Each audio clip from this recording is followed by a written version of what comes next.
Maine meets the Rhine. Monday, June 16th.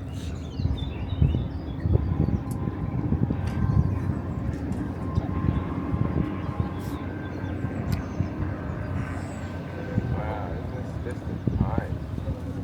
I was curious what else. Yeah.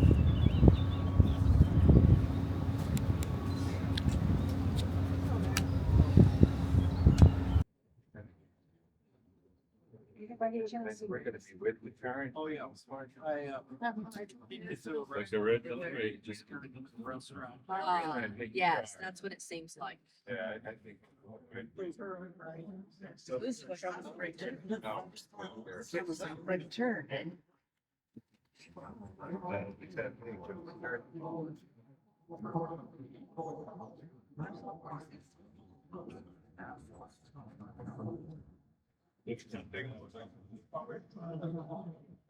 Oh, I think they're a little bit further out.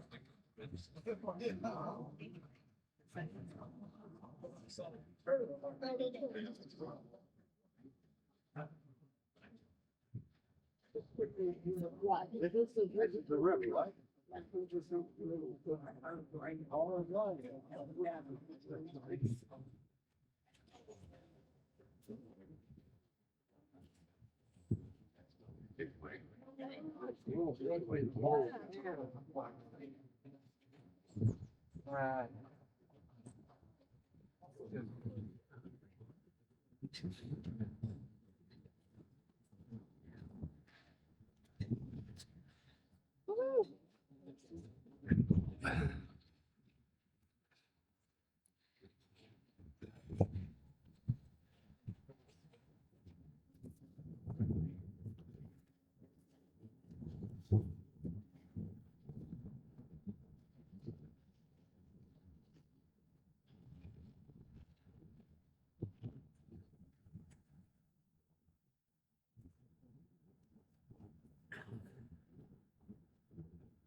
But let me give you a little bit of a background about what it is that we're going to be sailing into this morning and enjoying. As I said, it's known as the Romantic Rhine, the Middle Rhine, and it also has the largest concentration of medieval castles that you'll find anywhere. So this is a UNESCO World Heritage Site that we'll be sailing, and a very, very important site. So that we know that in the medieval period, this castle building became very important, but not just for the territorial magnates and the nobility, but of course for the entire population. The castle served not just the lords who controlled the districts, but the castles were also there to protect the ordinary inhabitants of the district. The castles also used as residences and would help the local economy because the nobility needed workers, local craftsmen, fishermen, farmers, wine growers, and all of these people came in and set themselves up in villages underneath the base of some of these medieval castles. Therefore, they could have an income and also some security. In the river valleys, the castles also provided for safe passage for travellers and goods. And we know that ships and rafts that were travelling downstream did so with great difficulty and danger due to the many rapids and reefs that they encountered along their journey. On shore, travelling merchants were constantly in danger of being robbed by gangs of thieves. So, in return for protection, the traders would have to pay their tolls to the local nobility who owned the castles and the land in each of those districts. And this so called protection was often seen as extortion by the traders. Some of the owners of the castles who abused the traders more than protecting them became known as the robber barons. So after the construction of the castles, it may have become safer to travel through the Rhine gorge, but not necessarily cheaper. In the 13th century, these robber barons were completely out of control. But it came to an end when Emperor Rudolf von Habsburg in 1273 had the robber knights' castles destroyed and the robber barons executed, and with that managed to restore some sort of law and order. Life in the castles was fairly primitive, even for the nobility. Comfort was always secondary to strength and security of the structure.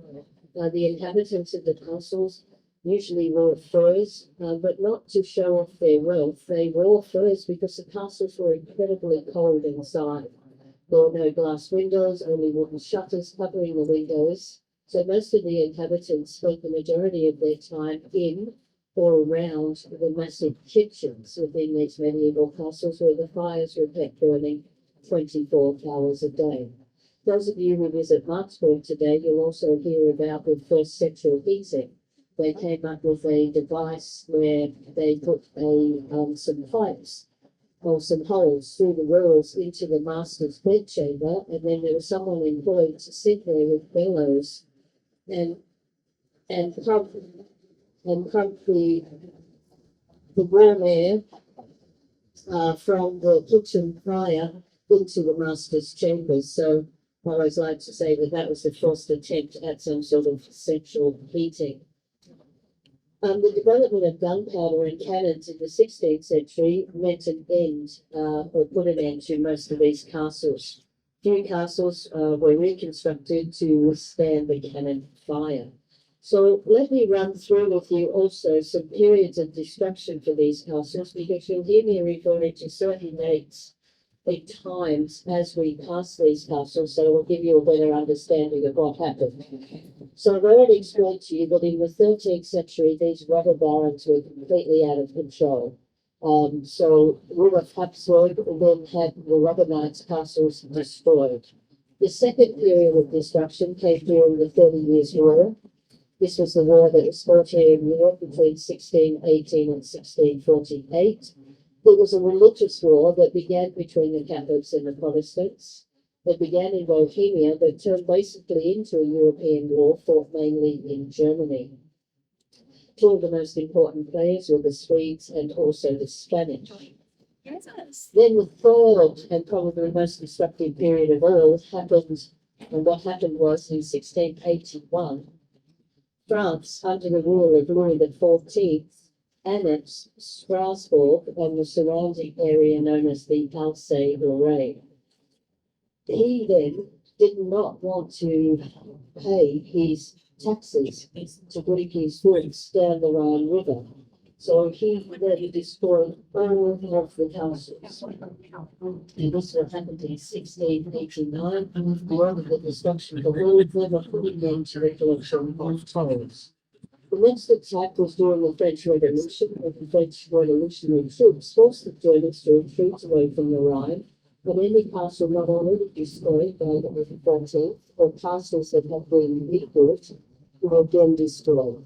Many of those castles were taken apart and used as quarries, and by 1797, the French controlled the entire left bank of the Rhine, and the construction of a collection of tolls was once again abolished.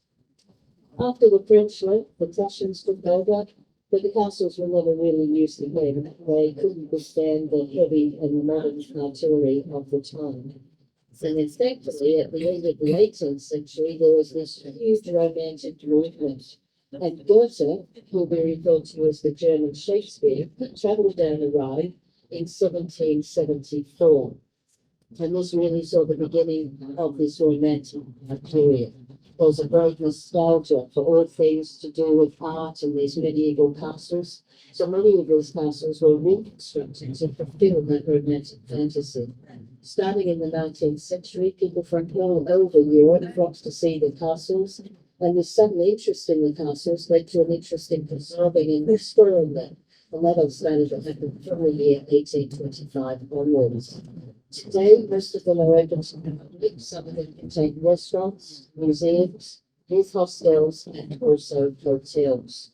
So that is what we're going to be experiencing today, ladies and gentlemen, very soon as we sail into the magnificent Rhine Gorge or romantic Rhine. Zoom, we'll be able to zoom on that a little closer. This big monument sits up over the little township of Rudesheim, which of course is marking our entrance into the Rhine Gorge. And that monument is called the Middle Rhine Monument. So she is sitting up there at the pride of place. It was constructed in 1871, and the main figure is a figure of a lady, and she is known as Germania. So she weighs in at 32 tons of bronze. 90% of the money actually was financed through donations made by the citizens throughout Germany. And at her base there is a bronze relief on a sandstone base which has nearly 200 life-size figures, including Emperor Wilhelm on horseback, Otto von Bismarck, and the various other German princes and sovereigns. And she's also flanked by two angels representing war and peace. So that is the Niederwald monument that you can see sitting way up on top of the hill above our little town of Rudesheim. That's been dynamited.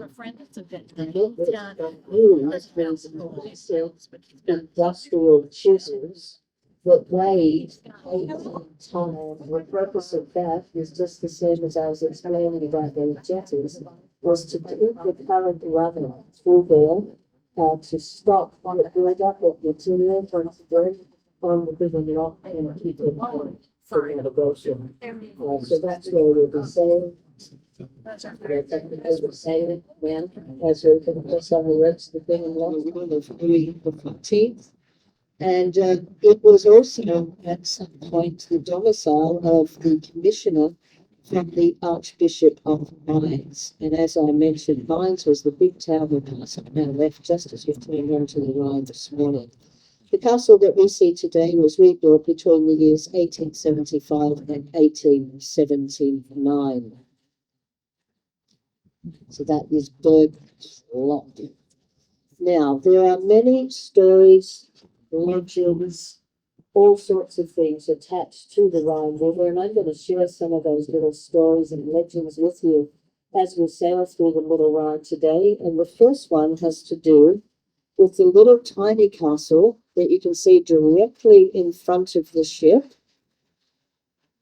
It's built on a small island, and it's just like a single tower, and it's green in color. And this little tower is called the Mouse Tower. And the story to do with the Mouse Tower is the most interesting of all. What has been so they'll make sure that they're going to get masks with mice and to give one piece of corn to the villagers. This, of course, angered the villagers, and they began to attempt a takeover. With this, the bishop quickly told them to go to the stockpiles and help themselves to as much food as they could carry. So into the buildings, the villagers went to take over. Thank you.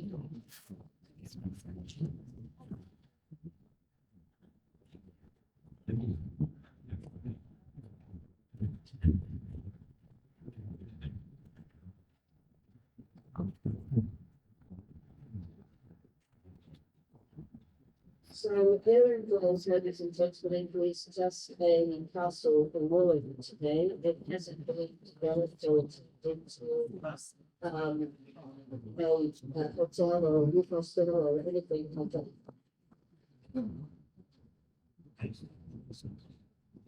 It's actually perpetually doing that because of those fear and that it will actually collapse. So here in Castle, from together, the little house tower, and that's a good castle. Just a barrier in the 19th century. Out of to protect the territories of the countries. So the thing they did is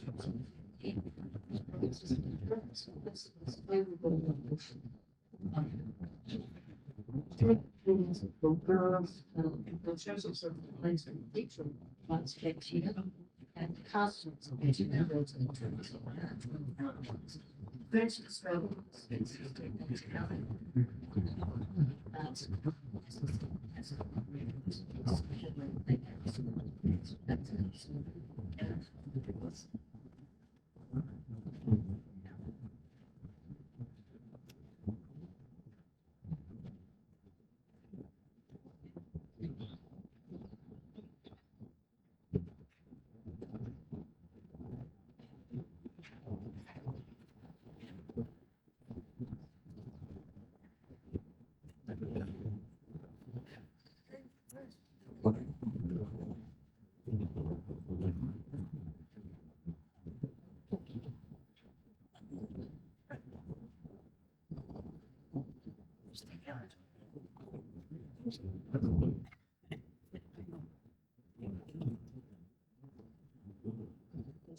Castle. So the tale of love here goes back to the Middle Ages. So there was a beautiful young woman named Dorothy who lived in this house. She young man who him and he lived with his son for many years. And that was good. So the uncle went off to arrange matters before his father. But as soon as the uncle saw her, he decided he must have her for himself. So Buddha's father was not averse to the idea to make marriages important. The consequence of the family was always the additional power of the tugboat to drag them through the big lock. So they're super busy when we've got high water.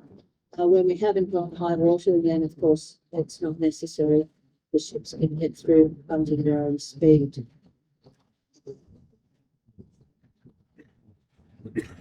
You'll also notice another castle. This time it's a castle ruin, and it's sitting up on top of the hill overlooking that open cut road that I was talking to you about, and this is Castle Sulek.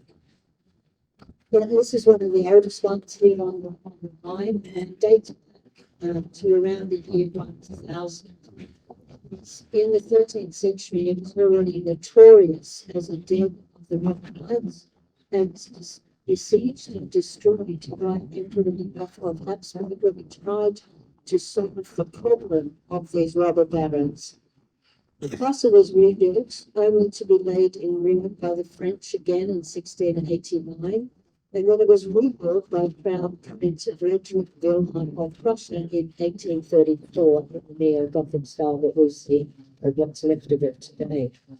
There's another story, though, attached to Sunik, and this story is about the cruelty of one of these robber barons who once lived in this castle. His name was Siebold, and they said that he was one of the awfulest of the robber barons, and he presided over this godless rebel. They say the castle was full of wanton women with showy apparel and painted cheeks. They lolled in the arms of tipsy cavaliers. The music blared, and to complete their carousel, wine flowed freely. The Lord of Sunik, Siebold, flushed with drinking, leered with evil eyes at the assembly, and spoke as follows.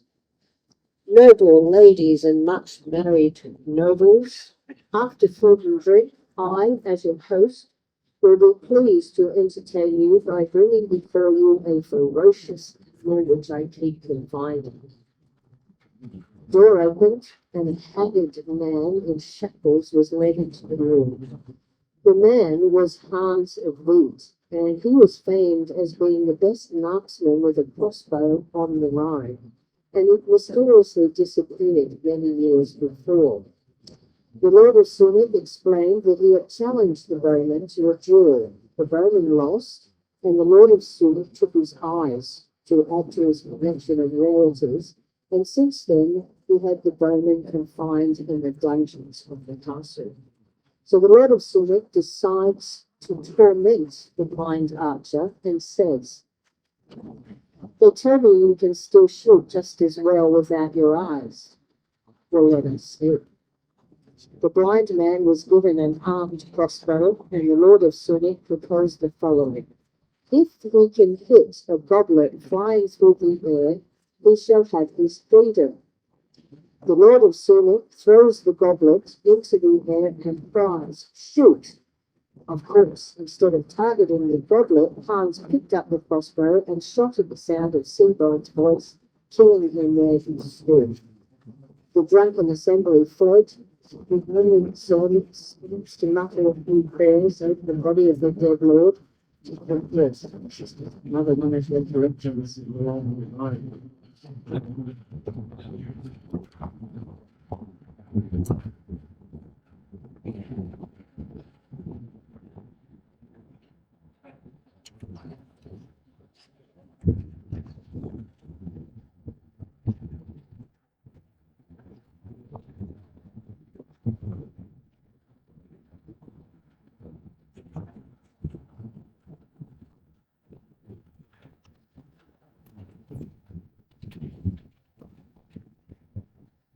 Most of these are becoming some sort of petrochemical that they'll be bringing in from Germany normally and going through to Basel in Switzerland. Those tankers that are like that, you can be assured, always have a double hull. So if something was to happen and they crack the outer shell, they have an inner shell to stop or prevent an environmental disaster if something was to happen. Most of those are owned by big corporations rather than by individual families, as are a lot of the different barges that we see here on the river. But most of the tankers are owned by corporations. They employ them to crew those. They're constantly moving from one end of the river to the other. This guy coming up here next is carrying some sort of gas, sitting rather high in the water, so not completely full. Because the other thing that the cargo vessels have to do is they have to make a calculation. So when they're taking their cargo on board, so whether it be containers or coal or gas or petrochemicals, they need to make a calculation. Wherever they have to go to, how many days is it going to take them to go there? And then they have to look at the prediction of the water levels. Because the rivers of Europe, it's not really friends, there's different levels of water that have to be put in all the time. So what Chicago uses those calculations. All the way down to the only line river, we have things called Hodel station. And a Hodel station is where they can see what the water level is doing and the prediction of the water level. There's also a channel on the Nordic radio that every hour they pull off the depth at all the different chemical stations. So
a little township over on the right, ladies and gentlemen, this is a little town of Lort.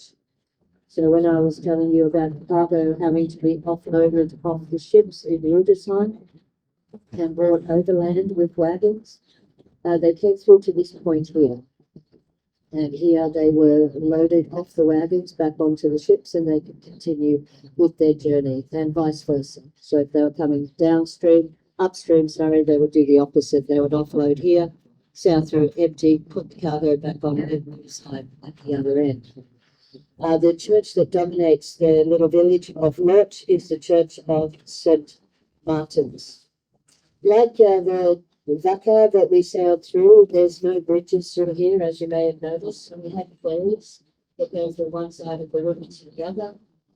You can see on the whole products is a much more substantial than the ones that some of the value, but we sort of actually take cars, buses, and also trucks from one side of the river to the other. So we've got another support of a taking school. It's all by the ones of things. So we found them and also and that you know, as a little so there were traditions. So that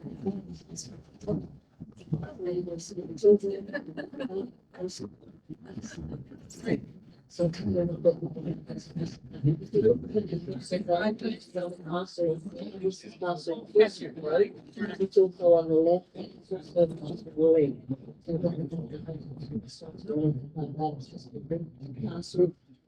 also it's originally built in 19 and those tolls. In 1632, it was actually captured by the Swedish army during that bloody 30 years war that took place in this area.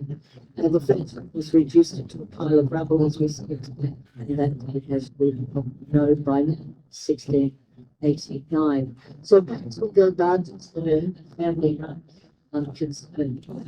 If it's a married couple who own the garden, I often will find that the husband and wife have the license to be sailed because I wouldn't explain the time is money.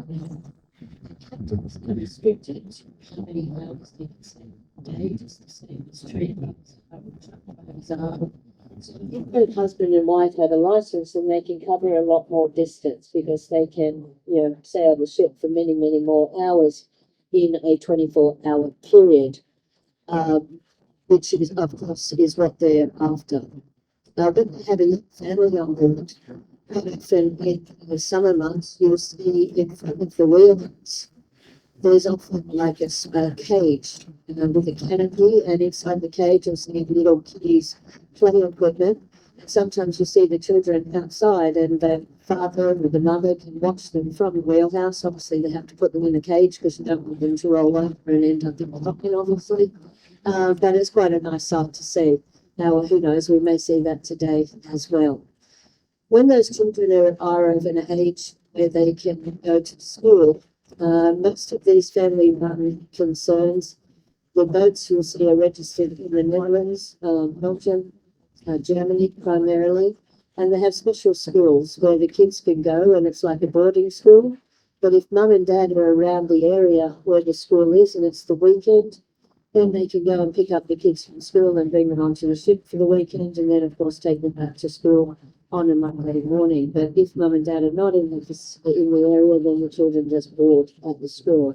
A lot of the children are from the same cargo shipping families, so it's very normal for them. It's just their way of life. How they can go and do that also, ladies and gentlemen, is you may notice that most of them will have cars on the back of them. They then have their own crane, and they literally put a sling underneath the car. They attach it to the crane. They go to a special docking area. They then pick up the car with the crane. They swing out the arm onto the embankment. They put the car down. They take off the sling, and off they go to the shops or to the bank or to go and pick up the kids from school or whatever it is that necessary that they need to do. The ship can then continue to sail on to another point, or maybe they choose to stay where they are and wait to come back. This was not always the same case, ladies and gentlemen. In years gone by, before these barges became as sophisticated as they are today, there was a whole different industry here on the Rhine River, and this industry consisted of small ships where you have the food and veggie guy, the butcher, the grills, so the guy with the milk and the cheese and the yogurts, everything that you could possibly imagine, the baker. And these little ships would come alongside the bookshops and they would place their order and they would actually deliver their food to them so that they could continue to sail. Once these mountains became sophisticated and self-sufficient and over there, that industry was no longer necessary or needed, so it just disappeared. But that's how things used to go, many years ago. So instead of the story of the small boats delivering all of the groceries to the vessels.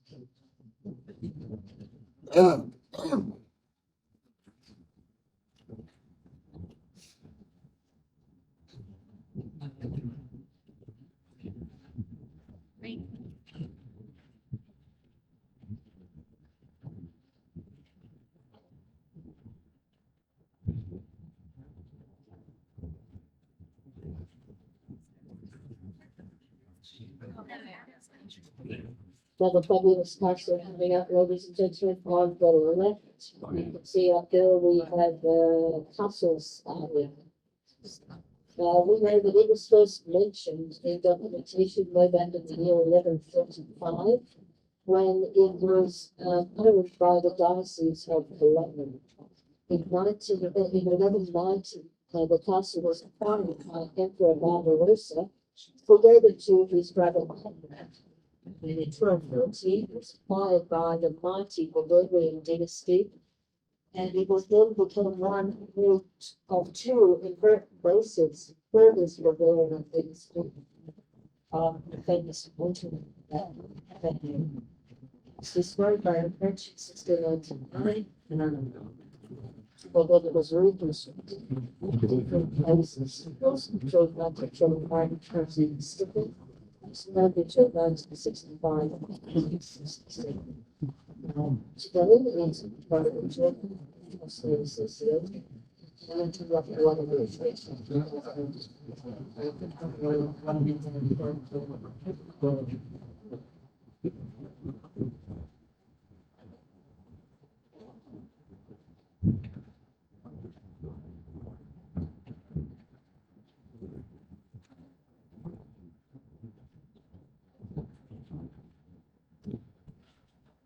Wonderful little village of the base of Goldstone is the little town of Buckler. It has nine of which are introduced food menus and towers, and the regions of the place of the old city and one of the old city. The name is supposedly a corruption of country or Latin for the altar of Bacchus. Even if this is not the true story, it should be, because the town itself is known for its Baccarara wines. In fact, in the Middle Ages, the generic term for wine was Baccarat. So due to the town's control of the wine trade, and also due to its location in some 8 miles or so from Berlin, it became a very important and wealthy town. So as you know, all the Berlin's cargoes, including the wine coming down river from the Rheingau, had to be uploaded. Because of those rapids, the wine was then taken by land here to Baccarat, where it was reloaded onto ships. And they were then taken to the river. This is getting brought also, of course, because of the dirt. So that Baccarat became one of the searches.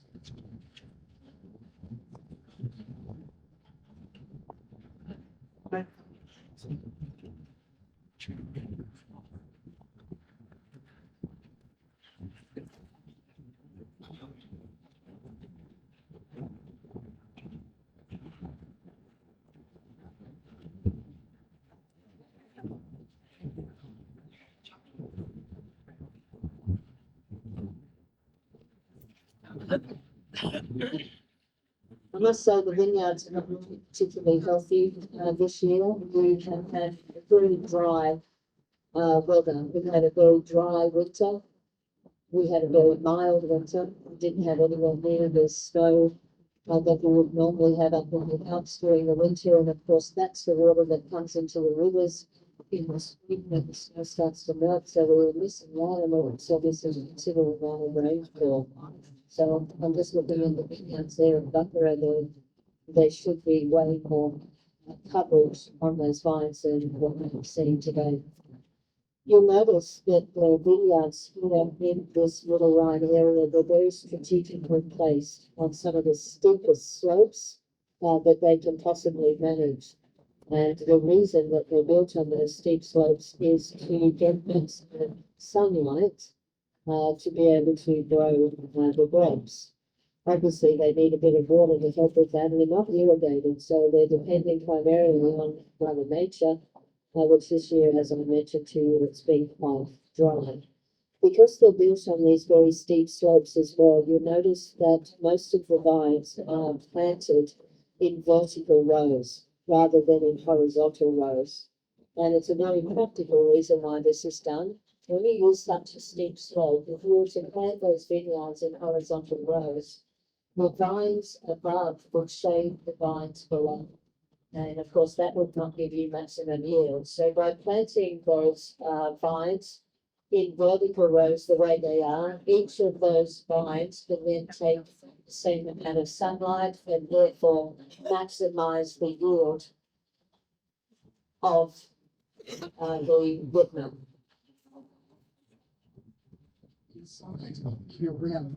Inside the castle. As we get closer, you'll be able to see the coat of arms, the blood, the lion.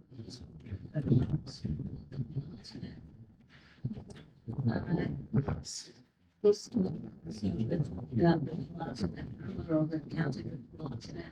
So that's the reason. So that's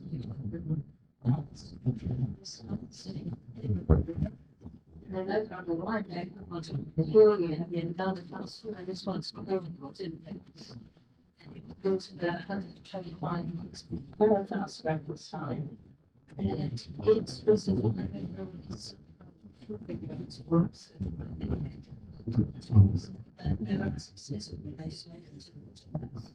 Each was 10. And once it turns pure. Look at that, one is so heavy that it often nicknamed rotten gels.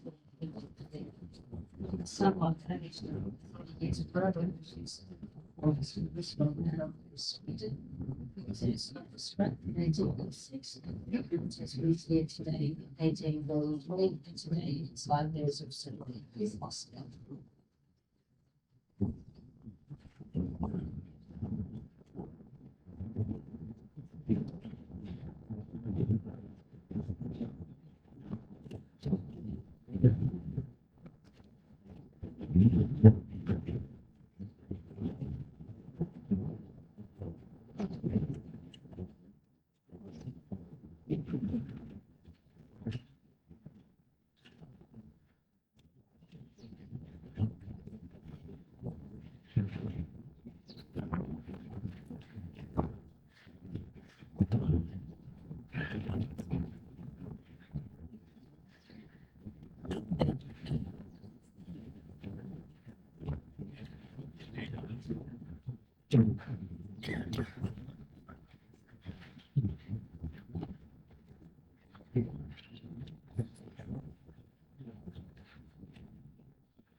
If you look directly over there on the right, you'll be able to see the little Helen tower.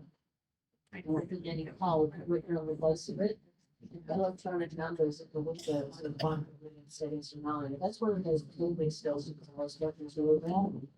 That we covered, and also I'm looking at constantly to see what the wall level is. Because if you didn't get stopped coming through the right edge, it would be here. Here it's very hard, it's hard, further field, it's said, I would like to do sometimes along the bottom of the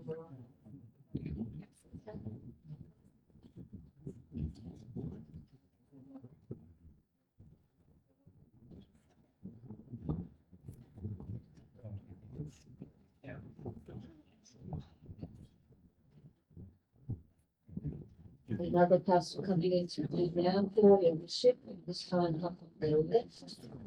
This is Shoreham.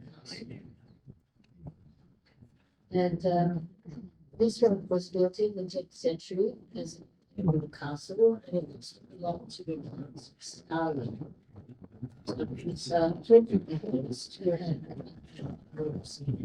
and they were to give this castle away as a present to one of his officials in the year of 66. And all of his descendants clear themselves in refuge. It means they want to see this heritage. So the petition with another influential family that I'll start talking about shortly, and influential family is called the Ccastles. So, although this castle was here, it never served as a joint production station. There were 12 production stations located in the village of Middle, which is the village over Viking. So in turn, it was the family's responsibility to protect the town. And over the months, the town became so large that the castle had to be continually expanded. It remained the family residence right up to the last family member died out in 1719. And the last part of the castle was actually the family chief of the British Empire home. He fell in battle, he was buried with honors and Westminster. Fortunately, this castle, like so many, was constantly quite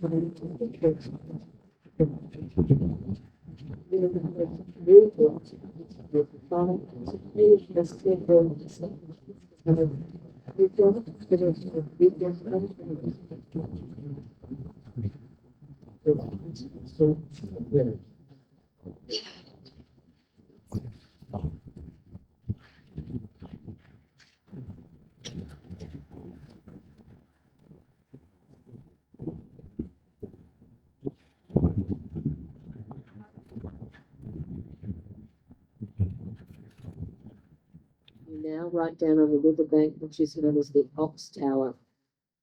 You'll also see the parish church of St. Martin's, which is built like a fortress, right in the centre. Oberwiesel. It's Oberwiesel also means where the control centre was for the ship going around the Lorelei.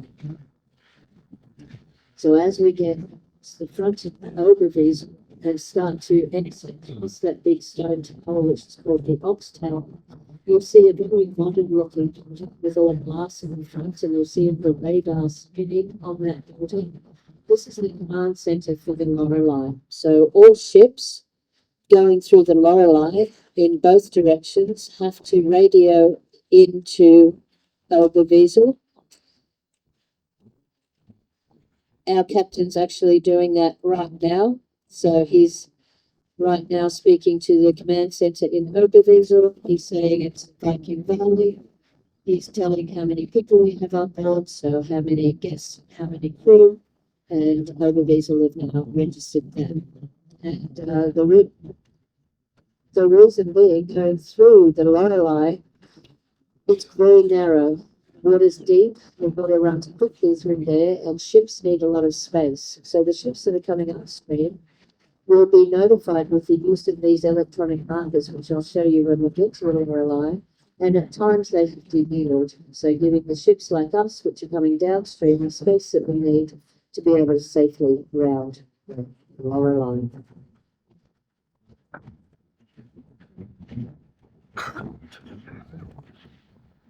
Because of all the electronics going on through the Lorelei, sometimes my microphone does very strange things going through there. So what I'd like to do prior to arrival at the Lorelei is share with you the story of the Lorelei. Now, there are many variants on the story of the Lorelei, but I'm going to share with you the version that I like the best. So here we go. The story goes like this. That there was this beautiful young woman who used to be a friend of the fishermen, and she'd often descend from the rock when the young men cast out their nets and showed them the most fruitful fishing grounds. When they followed her advice, they were always rewarded with copious amounts of fish. Fishermen were very grateful for the help of Lorelei, and wherever they went, they spoke a word of her beauty and helpfulness, and those who heard about her told others. Eventually, the news of the beautiful young woman reached the court of the Palatinate. Now remember that the Palatinate is the ruler of this region. And when the Count Palatinate's son heard about the young woman, he was gripped by this deep yearning for this unbeknown mate. He did not sleep at night, and finally he abandoned himself to wishing that only the sight of the beloved Lorelei could restore his peace of mind. In his daydreams, he also saw himself marching into the court to go by his side with mine and every. One day, when the season had just opened, he bid farewell to his father and went to Wiesel to go fishing. He let his men take him down the Rhine in a small boat, and they came to the fishermen late that afternoon. Once until the sun goes down, they advised the young count. Usually she appears on the rock around that time. So he told the boatswain to row the boat right to the middle of the river and to stay there because he did not want to miss Lorelei's arrival. It didn't take long until the sun sent magenta rays across the sky and Lorelei appeared on the top of the rock, sat down on the edge and began to comb her long hair. In the glow of the last sunbeams it glistened like gold. Spellbound, the young count gazed at the magical apparition, and when the girl began to sing a lovely tune in her pretty voice, he was completely lost. He ordered the boatswain to take him to the bank, and he went far out of the boat and hardly waited to disembark. When the boat was only a few yards away from the bank, he could not off any longer and put the top onto the end. When he touched the distance with a swing, he coming to the bank was going to such fate was so torn, weary of the problem. And the assistants, the soldiers, had said, catch that witch and bring her here, for dinner alive, for do not try, said to his captain. And Alice to throw her right so that she drowns in the floods just like your son, the captain suggested, because if she really is a witch, she'll easily escape from our dungeon. So the count agreed, and the captain set out for the Lorelei with his spear. Towards evening, they had the rock surrounded by his men, and he climbed up with his bravest fighters. They found the young woman sitting at the edge of the rock, singing with her charming voice like usual. In her hand, she was holding a string of amber, which shone resplendent in the evening sun, just like liquid honey. When the petite woman saw the heavily armed men, she interrupted her tune and asked them, "Whom are you looking for, you brave warriors?" "It's you we're looking for, fiendish witch," said the captain as he stepped forward. "You shall die a miserable death, so the sound of your voice shall never deprive an innocent man of his right mind again." Thereupon Lorelei laughed, shook her blonde mane, threw the amber string over the edge into the Rhine, and sang in a mysterious melody. "Father, come here and send your child white horses on waves to ride." The Palatinate soldiers went whisper. As soon as Lorelei finished the tune, a mindless spirit began to hold the heart like they had never seen before in their lives. The water in the Rhine was stirred up and the river rose, but the damsel stood on the abyss and laughed about Fury's river. All of a sudden, a crest of two huge waves rushed up to the crowd, seized Lorelei and carried her into the depths of the river. It was at this moment that the captain realized that the beautiful young woman was in fact a mermaid, who could not be harmed by human power. So they returned to the Palatinate's court to bear the news, but to their utmost surprise, the first person they met was the young count, who had actually survived his fall into the Rhine because a wave had washed him up on the shore a short way downstream. Lorelei, however, has vanished forever since that day. People say she still lives on the rock, which is named after the rock, but she keeps on the site, and her voice has stopped. So,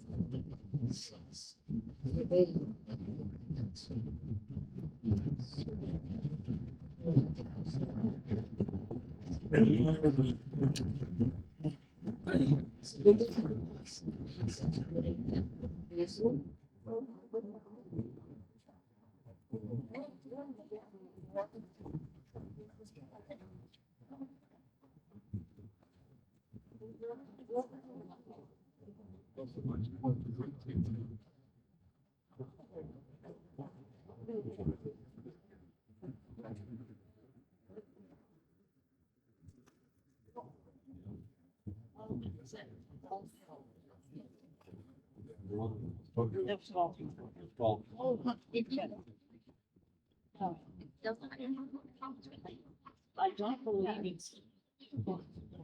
All gone. Exploring. Bridge and glass. You may also have noticed, ladies and gentlemen, that we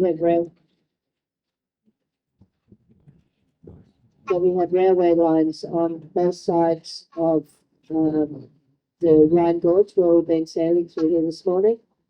And you're going to notice through this area some very fancy little facades on the front of the tunnels. You can see one up here on the left.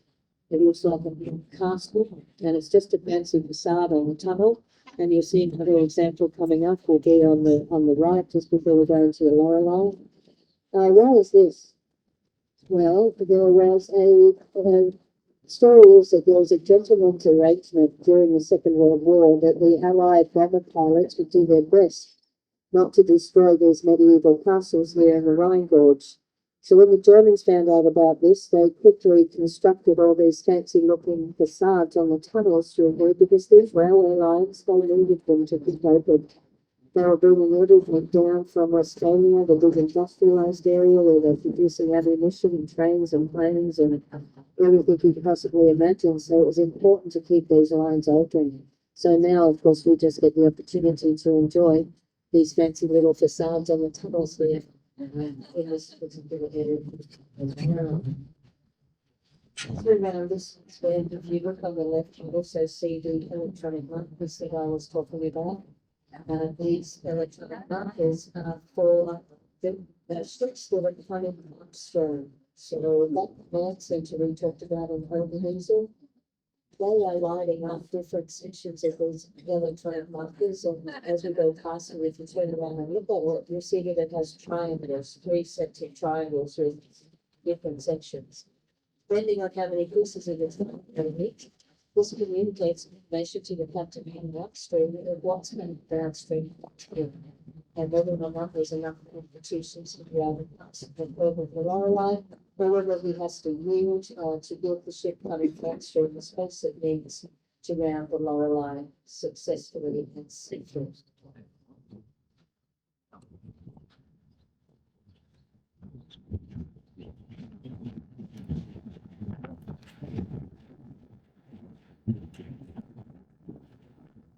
So, I'm not sure.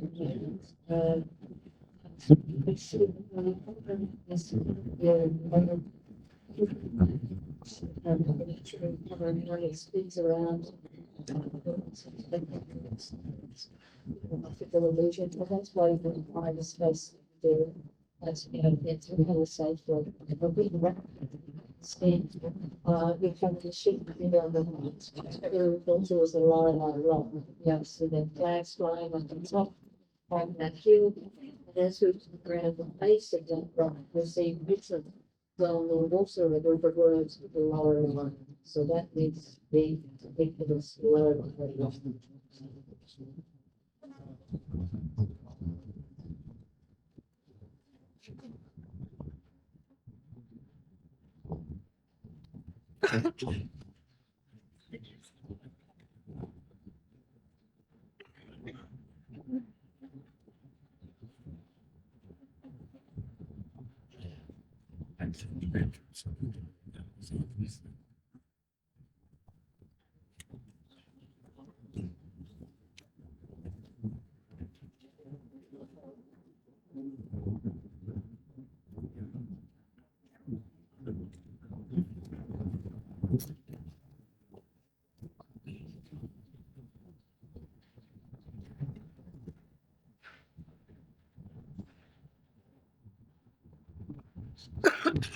You now see that the captain has left the rail pass, but please don't have any more.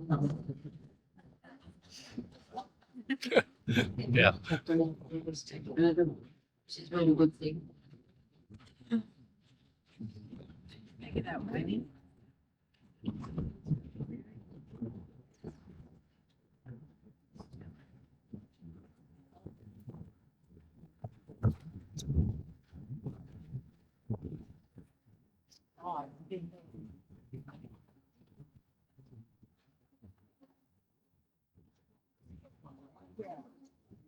Okay, so that's perfect. You can see there's a tanker sitting over there. We're going to be passing through there on our left. He is waiting there for us.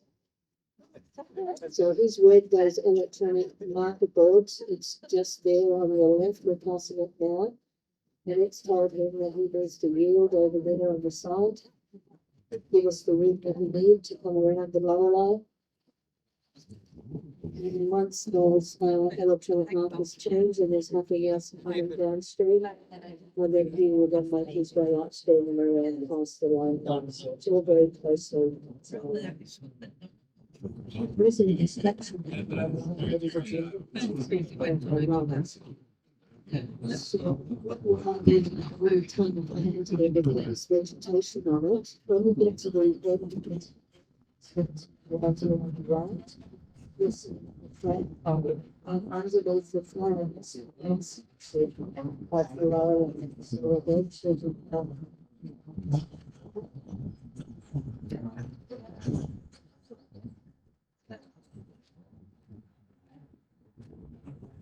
and when we're going into a section where we have 3 houses bringing close to each other.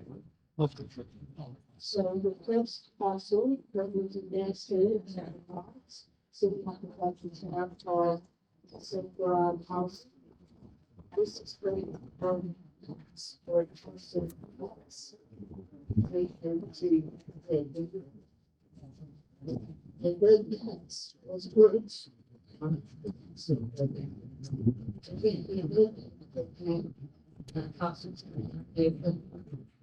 The first one actually this, which is going to be the relaxation.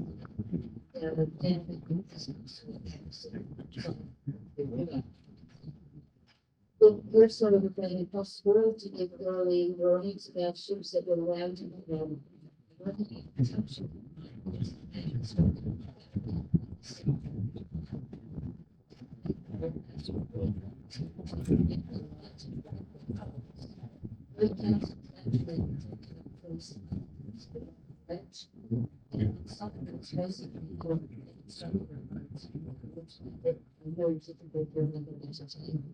After the text of the family having fathers, it was a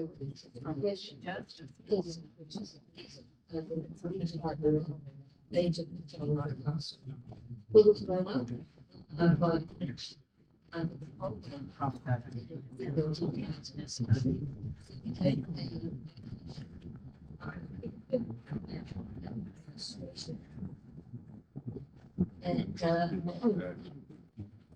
it's sort of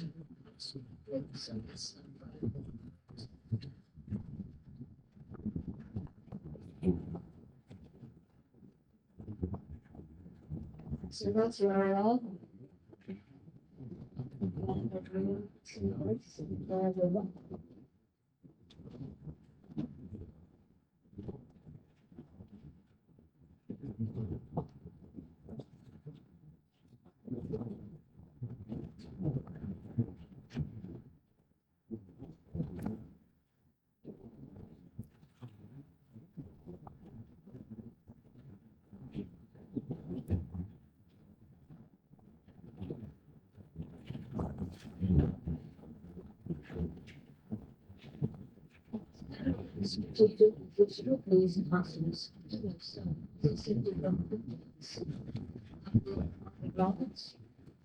Yeah, I hospitalized the ship in the cold and you'll see drawing things. So you can imagine nothing is going to prevent these guys being seen. So the ideal thing was a very interesting possible. It was the largest of the exposure to the neutral 45. By the cats number with them to put it there on close for their babies and toes. The customers for this residence was one of the most significant centers in the product line.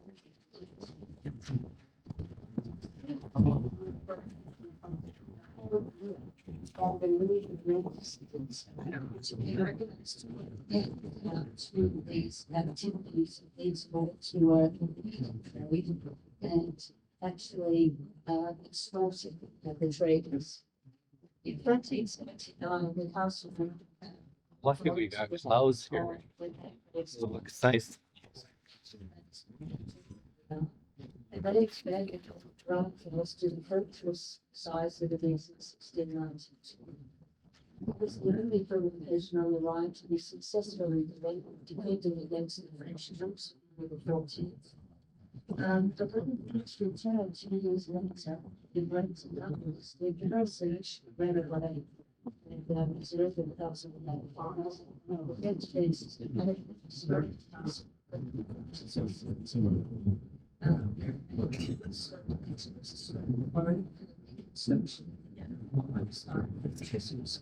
Today, Prince William, many party in the 18th. At one stage, this castle had a foot garrison. Soldiers. Largest, it has the largest cell that was built in the castle towards the end of the 16th century. It's the largest self-supported bolters among people in Europe. And it has a total range of 26. It can accommodate up to 50. Mighty bright things. Part of the castle that's closest to us, where the flags are flying, that's a hotel.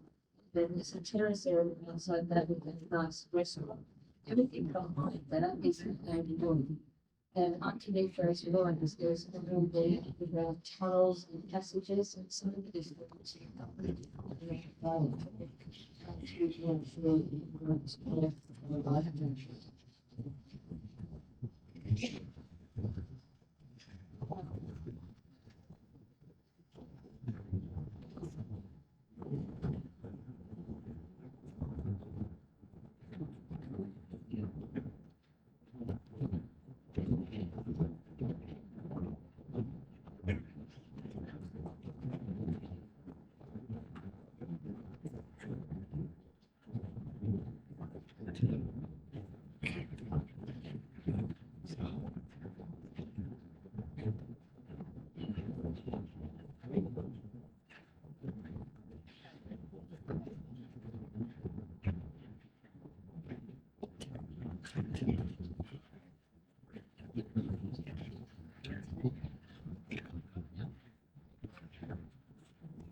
So that's number two.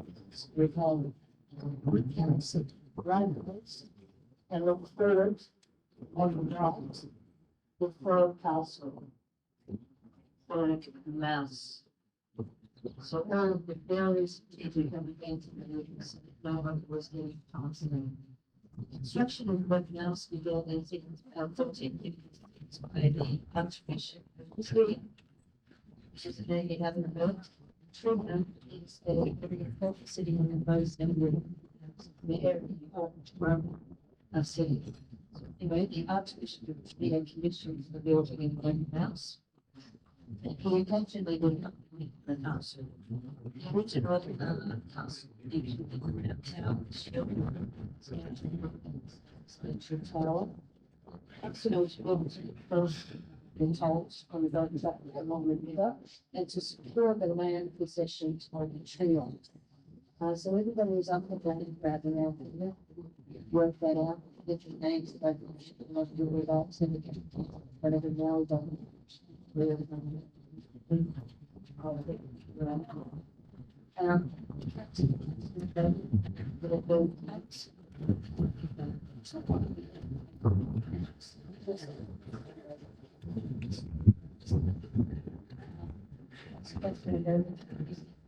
Siege of Rhinefelds, that they were able to build their house under their noses. And supposedly the Catskill Bowmans had the opportunity to walk a house on bird not taken. What is a good work has been as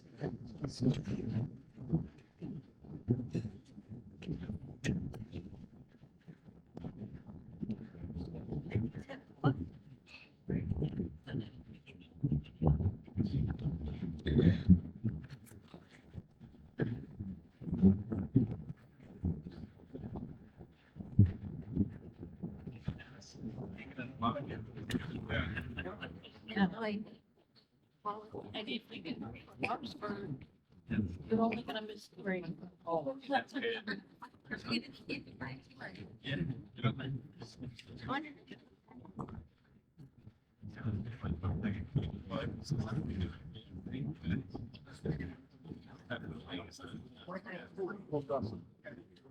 I have to.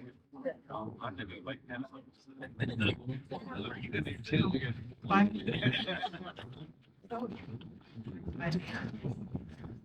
Yeah.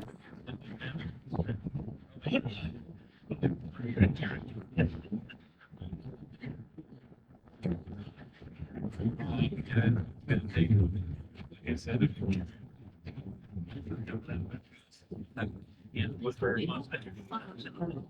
Fresh vegetable. We have two farms. Much larger too. Everything there. You ever feel they try? The dad. Yeah. They just don't produce everything. I've got a few things that produce really well.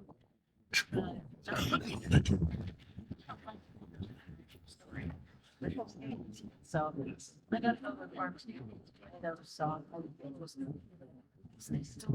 Yes, it's all fresh. I don't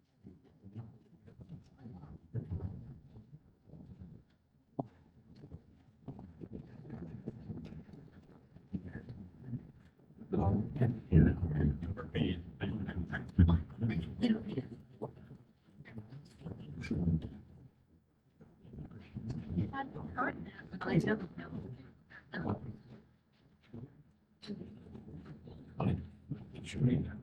And it things really well, like in Southwest Virginia. And even some of it are too.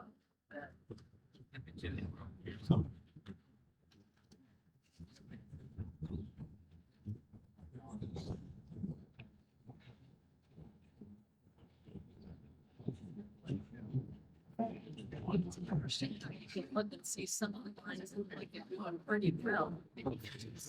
What's like, oh, that's kind of. You're right. So underneath is just dragged in the water like on some. Or she said they put the to get the most sunshine.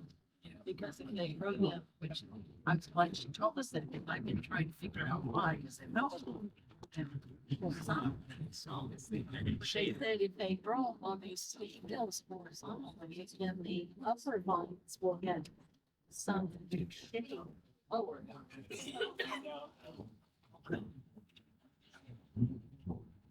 Yeah. It does.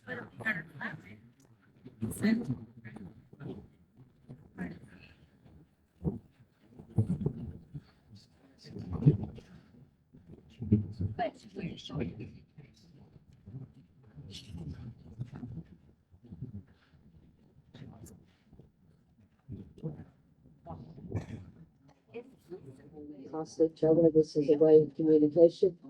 The ship gets, coming upstream is making the crew. But by doing so, guaranteeing the ship will stay downstream like we are. That he's giving us the space that we need to be able to pass safely the board. And then I want to draw your attention to this little cluster of houses that you can see coming up here on the right. It might just be able to make out a little steeple with a church that has a golden clock on top of it. All this letting us know that that's a Protestant church. And what's interesting about the Protestant church is that it's connected to a building in the front, which is actually it's just been sold. And recently renovated, and all the flags are from on the front and the two main numbers. If you look directly behind that, it's officially painted white building, outside and front advertising that you have probably real. Where people can stop, people can samples and their needs, and so the rights to this. What makes it also really interesting, little church, it's good. There's only one in the church. So the normal thing is level just goes to the number and everyone's into the church and then after the church sits down, the Lord and then goes back to down. So the church is in great flow and then especially when the water goes in when it's the good. You can see all the people, so I'm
thinking.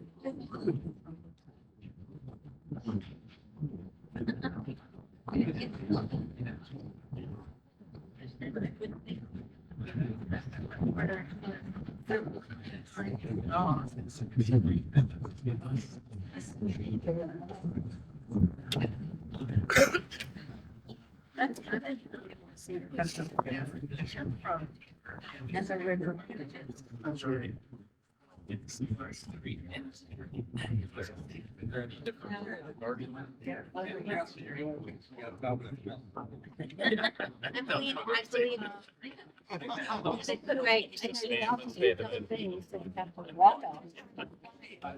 Some are afraid of.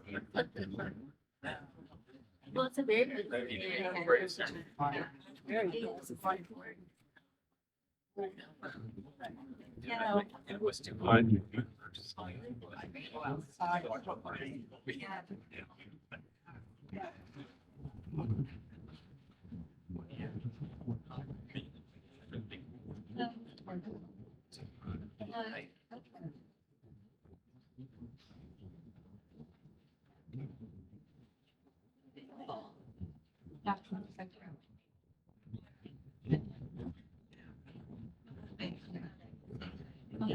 was the night today for Koblenz. And then it's currently 7:00. You're moving on. Jesus, everything. Imagine.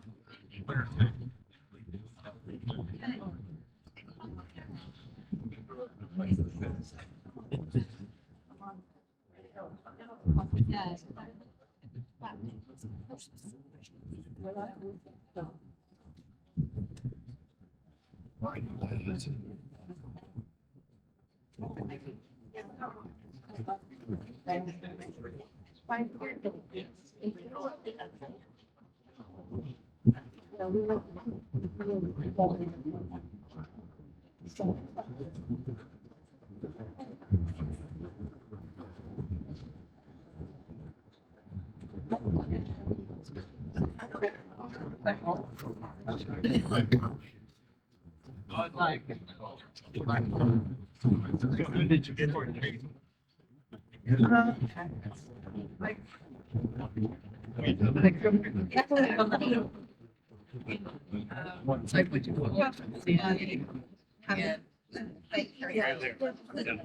But I've been married to a military. So. If you're not one of those people like Kathy and I generally don't see Nick. He got we have pictures. Out here. That's. For departure. And well, this is.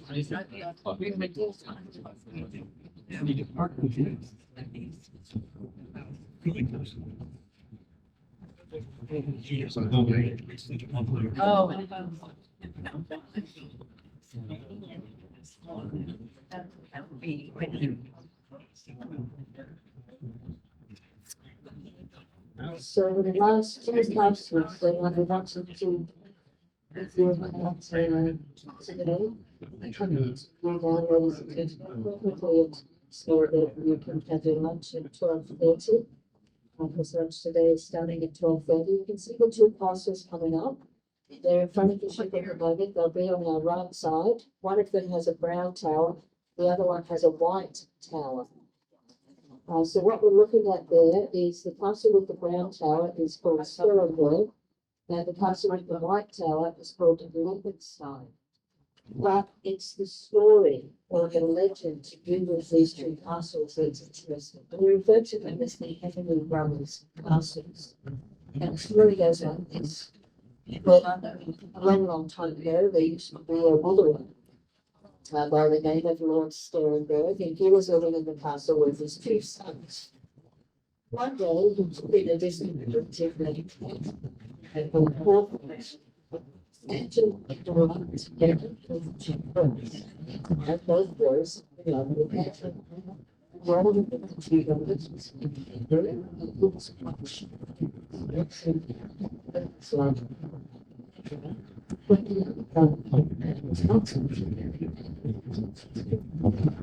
So it was a just so we saved the very over.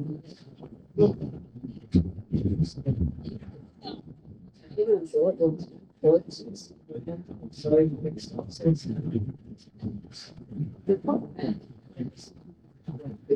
so this is they were responsible for the decided that he needed to stay behind to take care of their daughter and Angela. So shortly after Conrad left, the father died, and Henry and Angela alone in the house. Well, Henry remained respectful, and Angela went patiently for him to return. And after 3 long years, Conrad return, but with a beautiful wife. The king was curious, so the two brothers met for years and again. Angela was responsible for and in 5 years, that we continue to be considered.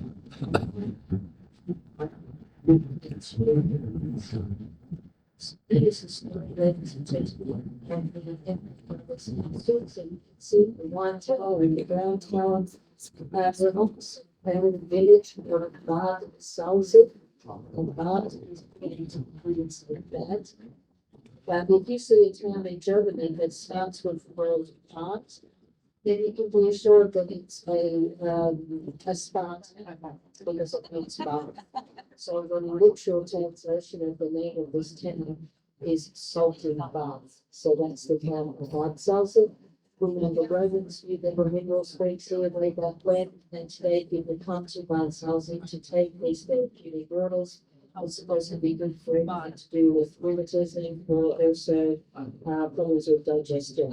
So that's the little town of Bad Salzig. That's the Hostile Brothers Castles, and that's what you know very much today, ladies and gentlemen. I do have my dog in one little village on the around and the littlest point. The second thing is what you can go, and I wish you peace.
Yeah.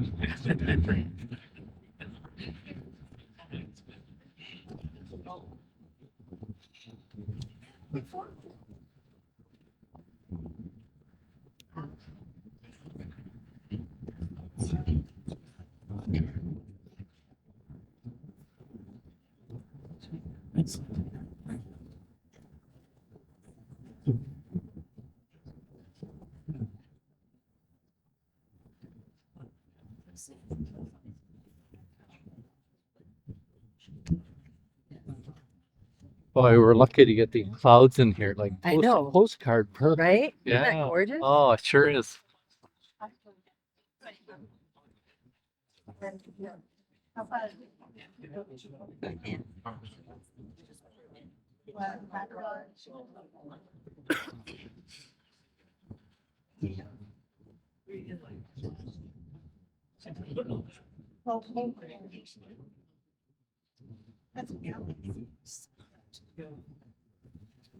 Marianne, I'll get some posters for you to put on your wall. Oh yeah, I'm not worried about that. What they do is they all take pictures, and then when we're done, they just all send them to me, and then I pick Oh, through that's the good. ones I want. Yeah, that's good. It's just easier. I'm not much of a photo Yeah, buff. yeah, You know what I mean? So I just yeah. so You recognize a good one though when you see Yeah. one. Yeah. I mean I pick out things I like. I also buy postcards. Oh yeah. Like if things Yeah. catch my Well, mind, this is like a postcard here. I'll buy a Hey. postcard and Oh, yeah, look at the clouds and give you all that depth. just in the right spot. Oh yeah. Oh, Marianne, I'm saying you're gonna have some poster shots here. oh yeah. Whoop. Uh-oh.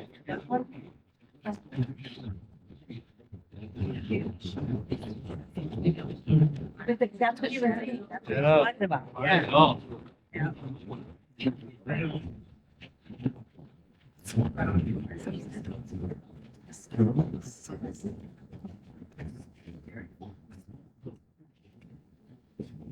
Send you stay. So I'm never quite sure. There's.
I always feel people San Diego.